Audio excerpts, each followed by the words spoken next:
So here we go. First, an axis for health, life expectancy, from 25 years to 75 years.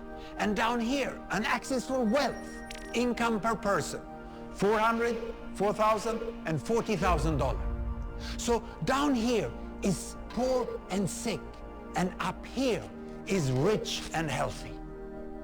Now, I'm going to show you the world 200 years ago, in 1810.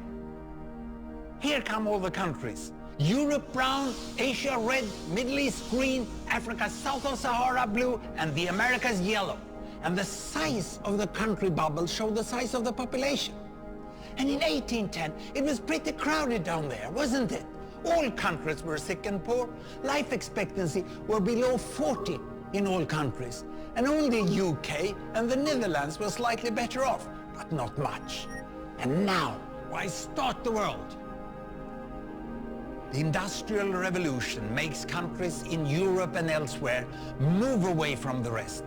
But the colonized countries in Asia and Africa, they are stuck down there. And eventually, the Western countries get healthier and healthier. And now we slow down to show the impact of the First World War and the Spanish flu epidemic. What a catastrophe! And now I speed up through the 1920s and the 1930s. And in spite of the Great Depression, Western countries forge on towards greater wealth and health. Japan and some others try to follow, but most countries stay down here.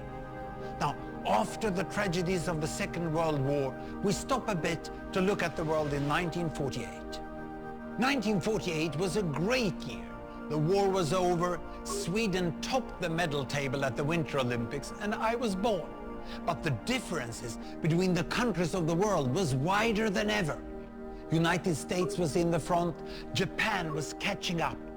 Brazil was way behind, Iran was getting a little richer from oil, but still had short lives. And the Asian giants, China, India, Pakistan, Bangladesh and Indonesia, they were still poor and sick down here. But look what is about to happen. Here we go again.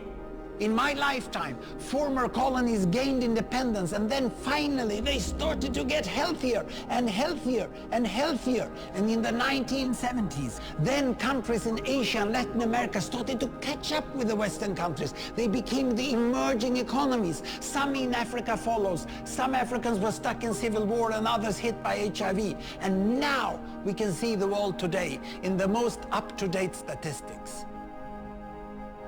Most people today live in the middle, but there are huge differences at the same time between the best of countries and the worst of countries.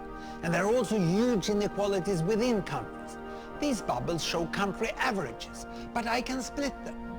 Take China, I can split it into provinces. There goes Shanghai. It has the same wealth and health as Italy today. And there is the poor inland province Guizhou. It is like Pakistan.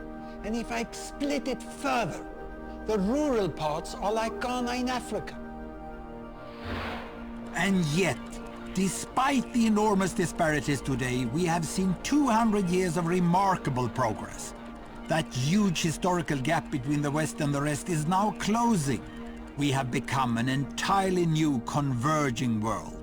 And I see a clear trend into the future. With aid, trade, green technology and peace, it's fully possible that everyone can make it to the healthy, wealthy corner.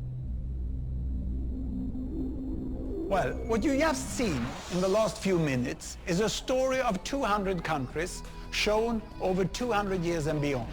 It involved plotting of 120,000 numbers.